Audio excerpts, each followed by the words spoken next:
then you're gonna have to either order more, find a friend that has some, that's fed it, to share with you.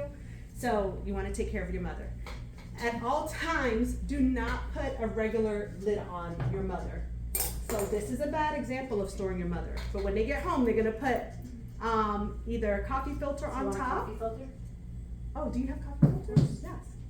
Or a napkin. As you can see, I use little napkins. It needs to breathe. Your mother needs to breathe. It can be stored in your fridge forever, but you're still gonna need it to breathe, right? So at times, you're gonna have to take your mother out. The instructions will tell you how many times you should feed your mother. I've had mine in the fridge for like over a month, maybe a month and a half, where I did not feed it. And you might see a layer of like liquid form on top. You're gonna wanna transport this to a bigger jar also. I always keep it in a jar this size, just so you know. Like a mason jar, and Yeah. then you put the, okay. Yep, I always have it in this jar. I just gave you these little cute ones to go home with. But if you don't feed it for a long time and it's sitting in your fridge, you may notice a layer of liquid and like black get on the top, and it will freak you out. You're gonna think, oh my gosh, it has mold, it's gross. It's actually the bacteria that has grown, the healthy bacteria that has grown a lot. And so it turns black, and it's really good for you. So despite you not taking care of it,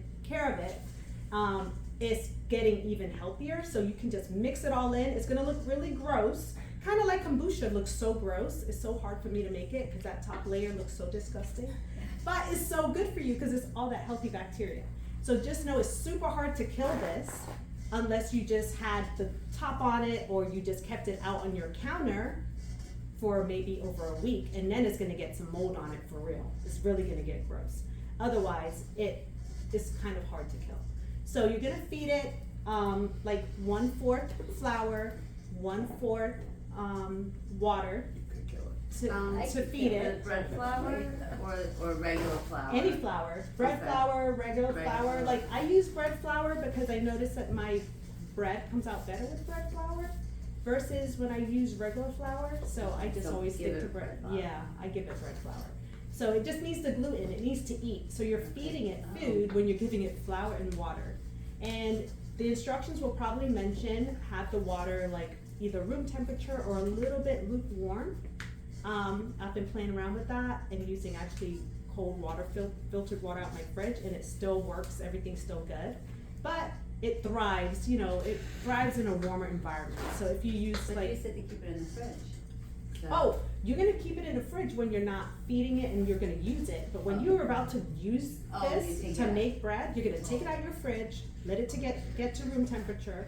So I usually take it out the fridge the night before, because I'm like, oh, I'm gonna make sourdough tomorrow. I'll take it out the night before, let it sit on my counter so it's room temperature. And then, like, if it's in a big jar like this, you're gonna pour out into another jar and then feed that other jar. I fed the big jar. That's why I went crazy today, because I fed this and it was so much in here, and I fed it more to